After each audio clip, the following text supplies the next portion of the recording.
Agora vamos para a leitura e explicação dos exercícios. Então, exercício número 1. Faça o que se pede.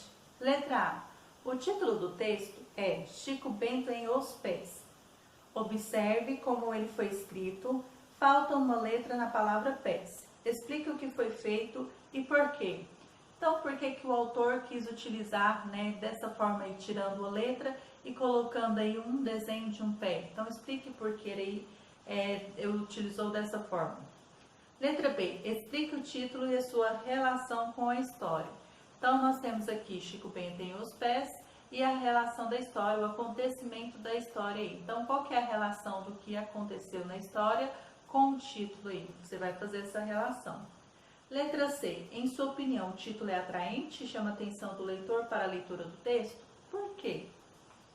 Exercício número 2. Leia este verbete, tirado de um dicionário. Então, narrar, então nós temos aí VTD e TDI. Então, nós temos aí um verbo transitivo direto e transitivo direto indireto, tá? Verbo transitivo direto e indireto. E nós temos preposição a, expor por escrito ou narrar fato, acontecimento, contar, relatar. Então, o verbo narrar aí, ou seja, essa palavra narrar, significa contar algo, relatar algo. Mini dicionário, ROAS da língua portuguesa. Levando em conta as informações do verbete e seu conhecimento, responda às questões.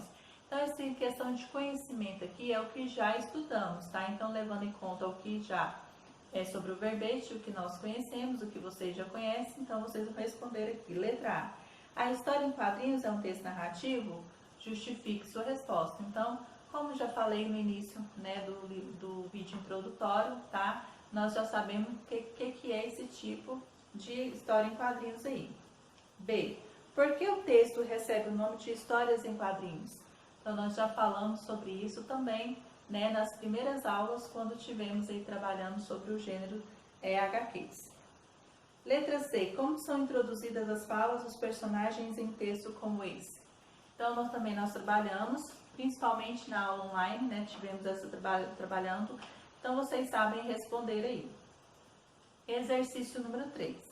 Vamos recordar alguns elementos presentes nas narrativas? Letra A. Quais são os personagens do texto? Então, quais são eles? Então, nós já sabemos que Chico Bento é um deles. E quem é mais o restante?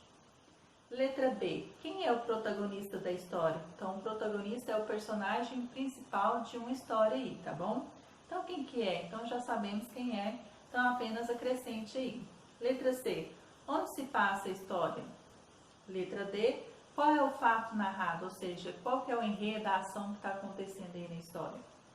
Letra E. A HQ lida tem um narrador? Aí nós já falamos também sobre o narrador, mas essa tem um narrador? F. Em quais quadrinhos acontece o clímax? O clímax é o ponto principal aí da narrativa. Então, em quais quadrinhos? Primeiro, segundo, qual desses quadrinhos aí, tá? Exercício número 4. Observe a expressão de Rosinha nos 3 primeiros quadrinhos. Então, vocês vão fazer a leitura aqui, tá? Deste quadrinho, dos 3 primeiros, e vai responder aqui para mim na letra A. Então, nós temos: atribua uma característica que explique como Rosinha está se sentindo em cada quadrinho, tá? Então, nós temos o primeiro quadrinho, você vai observar as expressões dela e vai colocar aí que sentimento ela tem, se ela está triste, se ela está feliz, tá? Segundo quadrinho da mesma forma, o terceiro também da mesma forma, atribuindo aí um tipo de sentimento conforme ela está expressando nos quadrinhos. Letra B. Que elementos ajudaram você a relacionar essas características à personagem? Então, que elementos são esses? Também nós já falamos sobre isso, em alguns momentos, explicando aí sobre os conteúdos para vocês. Letra C. Marque a resposta correta. A HQ é constituída apenas de texto verbal, ou seja, é um texto escrito com palavras.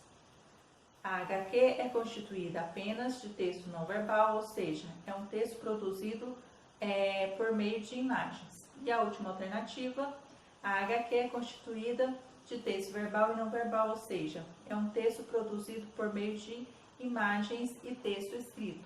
Então, sobre isso também já falamos no vídeo introdutório, já falamos bastante coisa. Então, dessas 3 alternativas, qual que tem aí relação com o que estamos estudando? E por último, exercício número 5, proposto para a aula de hoje. Outra característica da história em quadrinhos é a presença constante de onomatopeias. Então, frisando aí, né, já estudamos, já sabemos o que é onomatopeias, então são palavras que emitem sons.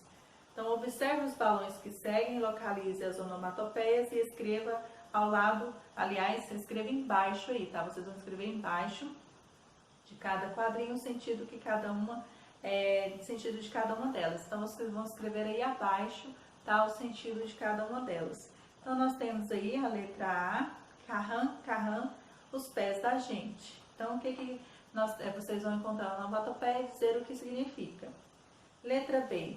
E firmemente a maior coisa para o futuro é fazer um pé de meia, porque assim você nunca será um pé de chinelo, muito menos um pé rapado. Então você vai aí dizer, aí nós temos aqui ufa. Então onde está a onomatopeia?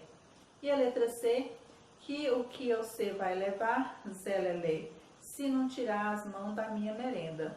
Ai, group. Então novamente encontrando aí a onomatopeia, né? Entre A, B e C, aliás, das alternativas A, B e C, e colocar o que cada uma representa aí, que som elas estão representando aí, tá bom? Então aqui nós encerramos, tá? Explicando os exercícios propostos para a aula de hoje. Na sequência aí eu vou deixar o vídeo complementar com a história em quadrinhos e depois a correção dos exercícios propostos para a aula de hoje.